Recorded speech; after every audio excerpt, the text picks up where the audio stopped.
તો કેમ છો ખાખીના યોદ્ધાઓ? ટ્રેનિંગમાં જવાની તૈયારી કરી લીધી? હજી ઘણા જિલ્લાઓમાં છે મેડિકલ બાકી છે, ડોક્યુમેન્ટ વેરિફિકેશન બાકી છે. એની પ્રોસેસ પણ છે ટૂંક સમયમાં પૂરી થઈ જવાની છે અને બધાને છે વહેલી તકે ટ્રેનિંગ માટે બોલાવી લેવાના છે. તમારા જિલ્લામાં તમને જે જિલ્લો મળેલો છે ને ત્યાં તમને છે વહેલી તકે હાજર કરી દેવાના છે. અમારે પણ એવી રીતે જ હતું.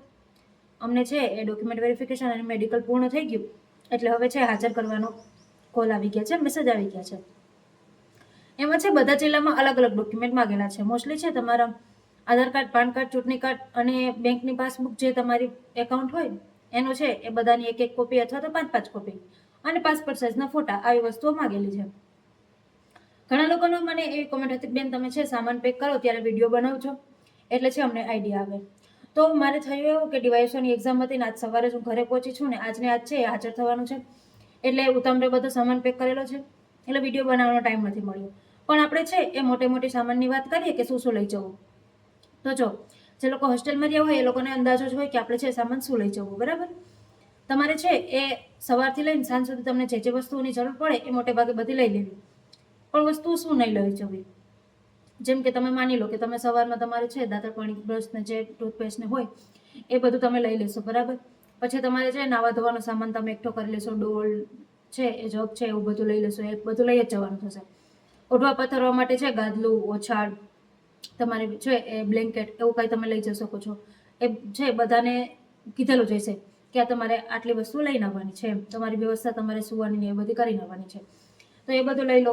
પછી કપડાં ધોવા માટેનો સામાન છે એ કપડાં ધોવાનો પાવડર, કપડાં ધોવાનો બ્રશ ને દોરી, ચીપિયા, કપડાં ટાંગવા માટે હેંગર, આ બધી વસ્તુઓ પણ છે એ સાથે સાથે નાખી લેવી. એનાથી આગળ છે એ જેટલી પણ બીજી વસ્તુ હોય, હેન્ડ વોશ, ફેસ વોશ, જે પણ વસ્તુ આપણને જરૂર લાગતી હોય ને એ બધું લઈ લેવું. કપડામાં છે એ મોટે ભાગે છે એ અહીંયા તો લોવર અને ટી શર્ટ જ લઈ જવાનું કીધું છે. બીજા કપડાં છે એ વધારે બહુ એક્સ્ટ્રા નહીં લઈ જવા, કેમ કે ત્યાંથી તમને બહાર નીકળવા દેવાના નથી અને જેટલો તમે વધારે સામાન લઈ જશો એટલો તમારે જ સાચવવું પડશે. પછી તમારે છે એ હરફર કરવાનું થશે. ધારો કે તમને છે 2 મહિના તમને જે જિલ્લો મળેલો છે ત્યાં તમારી ટ્રેનિંગ થાય છે, પછી આગળ જતા સમયમાં છે તમને બીજી જગ્યાએ કોઈ ટ્રેનિંગ સેન્ટર પર મોકલવામાં આવે તો ત્યારે છે તમારે બધો સામાન ફેરવવો પડે એમ. તો ત્યારે આપણેથી જેટલો ઓછો સામાન હોય એટલું સારું. જેટલી જરૂરી વસ્તુ હોય એ તો લઈ લેવાની, પણ જેટલો સામાન ઓછો હોય એનો તમને ફાયદો થશે. એટલે જરૂરી વસ્તુઓ છે એ તમને જે લાગે એ તમારે લઈ લેવાની. બીજું એવું હોય તો સોય દોરો પણ સાથે રાખવાનો, કારણ કે કદાચ છે એ જરૂરત પડે એમ આપણે. એટલે આપણે નાનીથી નાની વસ્તુ જે આપણને રોજિંદા જીવનમાં જરૂર પડતી હોય ને એ બધું લઈ લેવાનું. થાળી, વાટકો, ચમચી, ગ્લાસ આવું બધું તો છે ઓલમોસ્ટ કીધેલું જ છે બધાને કે તમારે આવું બધી વસ્તુઓ છે એ લઈને આવવાની છે. કપડાં તમારી જરૂરિયાત પૂરતા લાવવાના ને તમે છે એકાદી જોડી શૂઝ તમારા ઘરેથી લઈ શકો, ચપ્પલ લઈ શકો.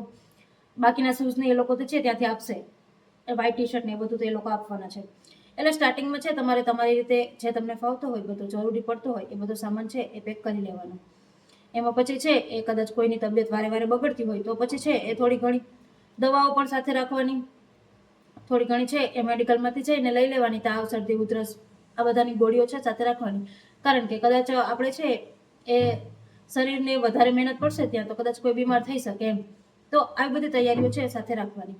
એટલે સામાનમાં તો છે મોટે મોટું આવું જ હતું. બાકી છે એ ભૂખ લાગે તો નાસ્તો બી સાથે રાખી લેવાનો, કારણ કે થોડા ઘણા નાસ્તાની તો જરૂર પડે ને બાકીના જે ડોક્યુમેન્ટ માંગ્યા છે એ બધા સાથે રાખવાના. હવે ગાદલું ને એવું હોય કે કોઈ બીજા જિલ્લામાંથી આવે છે તો શું ઘરેથી લઈ આવું, તો એવું ના કરાય.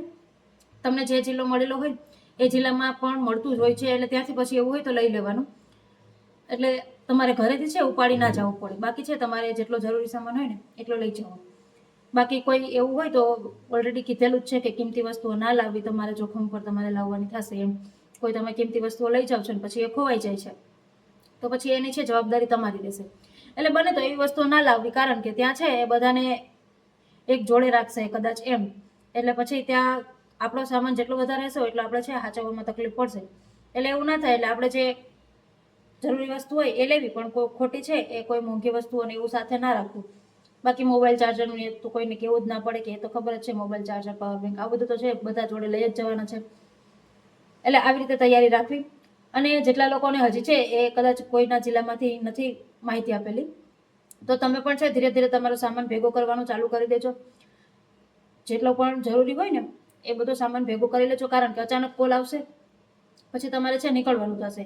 દૂરનો જિલ્લો મળેલો હોય, પછી તમને કોલ આવે ને તમારે ત્યાં પહોંચતા જ છે તમને 12 થી 10 કલાક થતી હોય, બરાબર, તો પછી તમે ક્યારે સામાન ભેગો કરો, ક્યારે છે તમે પેકિંગ કરો અને ક્યારે તમે છે એ નીકળો ને ક્યારે પહોંચો. એટલે એવું ના થાય. એટલે આપણે તૈયારી રાખવાની જ, કારણ કે હવે છે એ આ મહિનો પૂરો થવા આવ્યો એટલે માર્ચમાં તો ઓલમોસ્ટ છે બધા જેટલા પણ જિલ્લામાં જેટલા પણ ઉમેદવારો લાગેલા છે બધાની ટ્રેનિંગ ચાલુ થઈ જવાની છે. એટલે એ પ્રમાણે છે તૈયારી કરીને જ રાખવી. બાકી છે એ આના સિવાય તમને કોઈ ક્વેશ્ચન હોય તો કોમેન્ટમાં જરૂરથી પૂછજો. બાકી છે એ સામાન બાબતે સામાન પેક કરતી વખતે છે એ વિડીયો બનાવવાનો ટાઈમ નથી મળેલો, પણ છે મોટી મોટી વાતો કરેલી કે શું લઈ જવું શું નહીં. બાકી આના સિવાય તમને કોઈ બી ક્વેશ્ચન હોય તો કોમેન્ટમાં જરૂરથી પૂછજો. બાકી છે આપણે પછી મળશું નવા વિડીયોમાં નવી માહિતી સાથે.